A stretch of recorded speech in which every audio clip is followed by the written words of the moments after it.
Hello, विण दोघांतरी तुटेण्याचा episode review आज आपण बघणार आहोत. कालच्या भागात आपण बघितलं की सुश तिच्या आईने मंदाकिनीने ठेवलेले पैसे चोरते आणि तिला ते ऑडिशनसाठी त्या मुलाला द्यायचे असतात.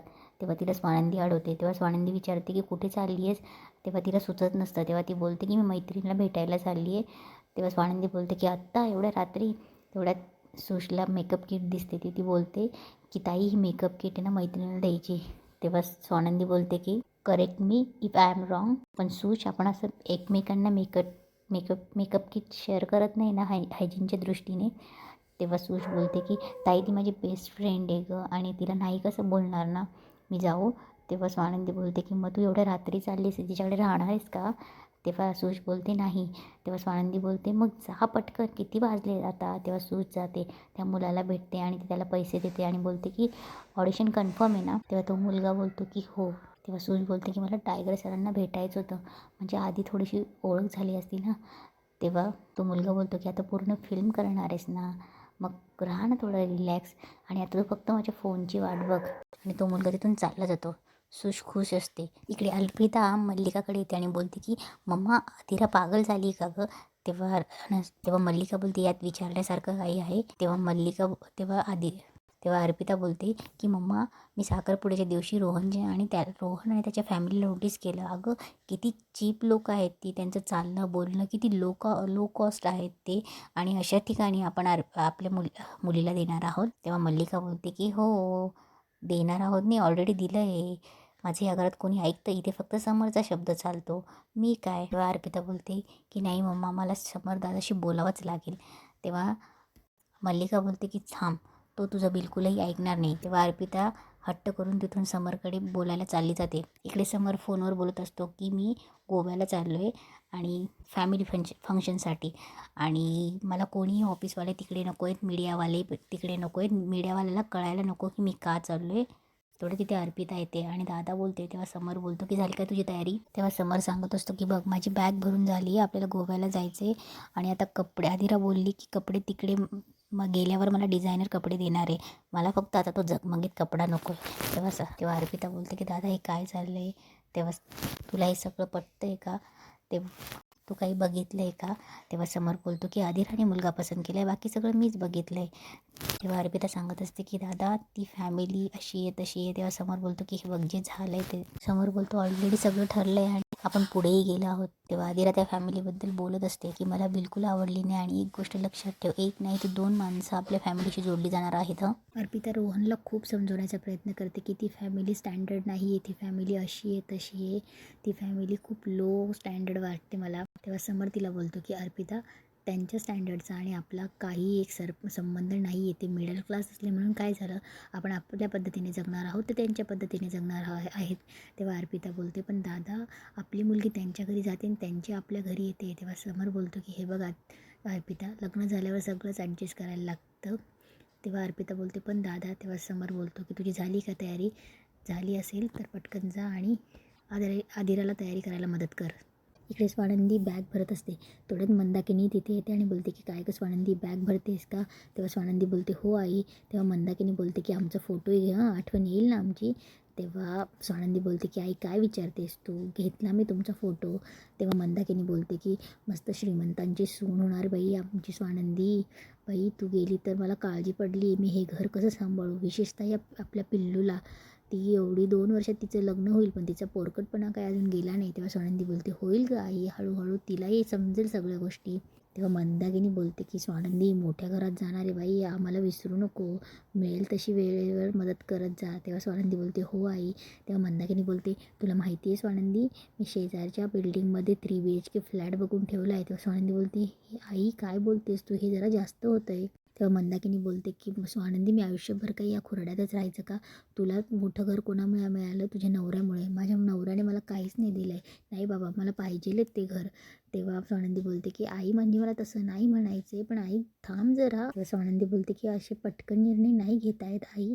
तेव्हा मंदाकिनी बोलते गेल्या जन्मीचं पुण्य घेऊन आली आहेस तू बाई. एक त्या एवढ्या मोठ्या घरात जाणार आहेस. तेव्हा मंदाकिनी स्वानंदीशी बोलत असते.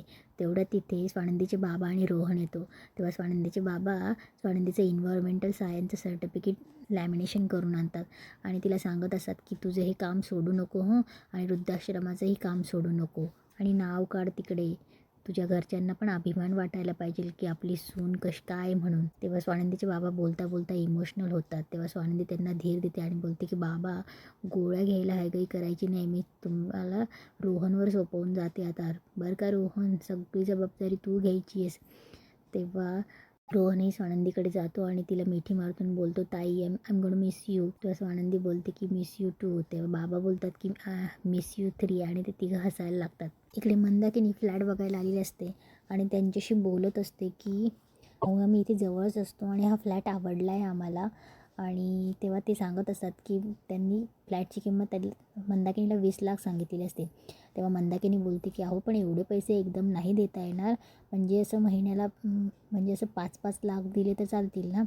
तेव्हा ते नाही म्हणतात. तेव्हा मंदाकिनी सांगते की अहो तुम्हाला माहिती आहे का, समर राजवाडे ओळखतात का. तेव्हा ते बोलतात की हां ते बिझनेसमॅन, हो ते आमचे होणारे जावई आहे आणि त्यांची बहीण आमची होणारी सून आहे, माझ्या मुलाशी लग्न होतं आहे तिचं. तेव्हा ते बोलतात की अहो मग समर राजवाडे एवढे मोठे बिझनेसमॅन, 20 लाख त्यांच्यासाठी कायच नाही आहे. तेव्हा मंदाकिनी बोलते अहो मग काय जावयाकडनं पैसे घ्यायचे का. नाही नाही, आम्ही स्वाभिमानी लोक आहे, हे शोभत नाही आम्हाला. त्यांचं नाव याच्यासाठी घेतलं की तुम्हाला असं वाटेल की आम्ही पैसे देणार नाही, पळून वगैरे जाऊ म्हणून, तर असं काही नाही आहे. तेव्हा मंदाकिनी 2-3 वेळा बोलते की कळवणार ना आम्हाला. तेव्हा ते मंदाकिनी बोलते की येते मी, कळवा. इकडे आदिराची तयारी चालली असते. खूप बॅगा आदिराने भरून ठेवलेल्या असतात. तेव्हा मल्लिका आदिराला बोलत असते की अगं ही एकच बॅग घेऊन जाणार आहेस का पर्स. तेव्हा आदिरा बोलते की हो. आणि तेव्हा मल्लिका बोलते की आणि मग त्या डिझायनर पर्स. तेव्हा आदिरा बोलते की त्यांच्यासाठी अजून 2-3 बॅग लागणार आहेत. तेव्हा मंदाकिनी बोलते की 2-3 बॅग आणि एवढं तू सगळं सासरी घेऊन जाणार आहेस. तेवढ्यात तिथे अर्पिता येते आणि बोलते की आदिरा एवढ्या बॅग, मम्मा ही एवढ्या बॅग सासरी घेऊन जाणार आहेत. आदिरा तू सासरी चालली की परदेशात. तेव्हा अर्पिता बोलते की मम्मा मी यापेक्षाही कमी बॅग घेऊन गेली होती ना. तेव्हा मल्लिका बोलते की हो, कारण तुझा नवरा श्रीमंत आहे, तू ज्या वस्तूला हात लावशील ते तुला घेऊन देणार आहे. तसं रोहन गरीब आहे ना बिचारा, त्याला नाही परवडणार गं, म्हणून आदिराला एवढ्या बॅग घेऊन जावंच लागणार आहे. तिकडे ती डिमांड नाही करू शकणार ना. तेव्हा अर्पिता बोलते की थँक्यू की मी गरीब घरात गेली नाही. तेव्हा आदिरा बोलते की ताई विल यू प्लीज स्टॉप. तेव्हा अर्पिता बोलते की एवढ्या सर्व बॅग घेऊन जातेस, पण तुला एवढं वापरायला वेळ तरी भेटेल का. तेव्हा आदिरा बोलते की मी वेळ काढेन. तेव्हा अर्पिता बोलते की सपोज तुला बाहेर जायचं असलं तर त्यांच्याकडे साधी गाडीसुद्धा नाही आहे. तेव्हा आदिरा बोलते की ताई त्यांच्या घरात मी जाते, सो मी बघून घेईन, तुझा आणि त्याचा काही संबंध आहे का. तेव्हा अर्पिता बोलते अगं संबंध कसा नाही आहे, अगं कोणाला तरी संबंध ठेवावाच लागणार नाही. हे बघ आदिरा, मी तुला स्पष्टच सांगते, मी तुला लिहून देते की तू लग्नामधून बॅकआउट कर, नाहीतर बघ मी तुला स्पष्ट आणि लिहून देते की तू 6 महिन्यातच डिवोर्स घेऊन बाहेर येशील.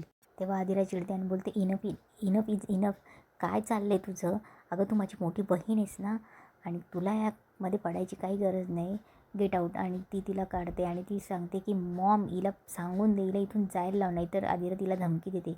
तेव्हा मल्लिका बोलते की आदिरा शांत हो, अर्पिता चल बाहेर जा, आणि अर्पिताला बाहेर घेऊन जाते.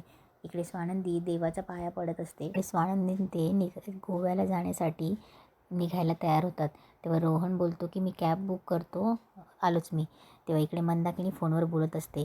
तेव्हा तो फ्लॅटवाला बोलतो मॅडम माझं सरांशी बोलणं झालं आहे, तर ठीक आहे तुम्ही चालेल, तुम्ही 5-5 लाख रुपये महिन्याला भरले तरी चालेल. तेव्हा मंदाकिनी बोलत असते की अरे वा थँक्यू. आणि मंदाकिनी त्यांना सांगत असते की आम्हाला 7व्या मजल्याच्या वरचाच फ्लॅट हवा आहे, खालचा नको आहे, आणि पश्चिम दिशा हवी आहे, वास्तुशांती वगैरे आम्ही करणारच आहोत. तेव्हा तो बोलतो की हो मॅडम, पहिले तुम्ही पैसे भरा, मग तुम्ही फ्लॅट बुक देतो ना तुम्हाला. तेव्हा मंदाकिनी बोलते नाही हो, आम्ही पैसे भरणारच येतो. इकडे समर स्वानंदीला फोन करतो आणि बोलतो झाली तयारी. तेव्हा स्वानंदी बोलते हो. तेव्हा समर बोलतो मी गाडी पाठवतो एअरपोर्टला जायला निघायला. तेव्हा स्वानंदी बोलते की नको. तेव्हा समर बोलतो की तुम्ही जर वेळेत येणार असाल ना, त्यामुळे वेळेत येणार असणार ना, नाही तर मला गाडी पाठवायला. तेव्हा स्वानंदी बोलते की तुम्ही फोनवर बडबड करत राहिला ना, तर आम्ही वेळेत पोचू. तेव्हा समर बोलतो मी बडबड करतोय. तेव्हा समर बोलतो मी काळजीपोटी विचारतोय, तर तुम्ही टोमणे मारतायत. तेव्हा समर बोलतो, तेव्हा स्वानंदी बोलते की काळजीपोटी बोलण्यात टोमणे मारणं ही पद्धत आहे का राजवाड्यांची?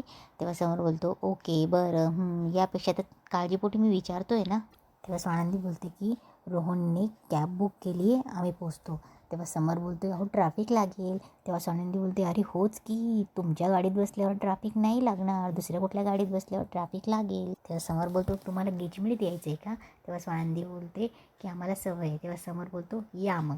तेव्हा स्वानंदी बोलते, ठीक आहे, ओके. तेव्हा समर बोलतो, झालं ओके. तेव्हा स्वानंदी बोलते, ओके. तेव्हा समर बोलतो, तुमच्यात बायला ओके बोलतात का? तेव्हा स्वानंदी चिडते आणि बोलते की आपण असे छान फोनवर गप्पा मारत बसूया. मग काय असं आपल्या खिडकीतनं विमान उडताना चाललं जाईल हे बघूया, आणि मग काय आपण दुसरं विमान बुक करूया. तेव्हा समोर बोलतो, तुमच्याशी कोण एवढ्या वेळ गप्पा मारणार आहे? तेव्हा स्वानंदी बोलते, हो ना, मग कशाला एवढ्या वेळ फोनवर बोलतायत, फोन ठेवून द्या ना. तेव्हा समोर बोलतो, हा ठेवतो, बाय. तेव्हा स्वानंदी बोलते, खरंच ठेवून दिला, आणि इथेच आजचा एपिसोड संपतो.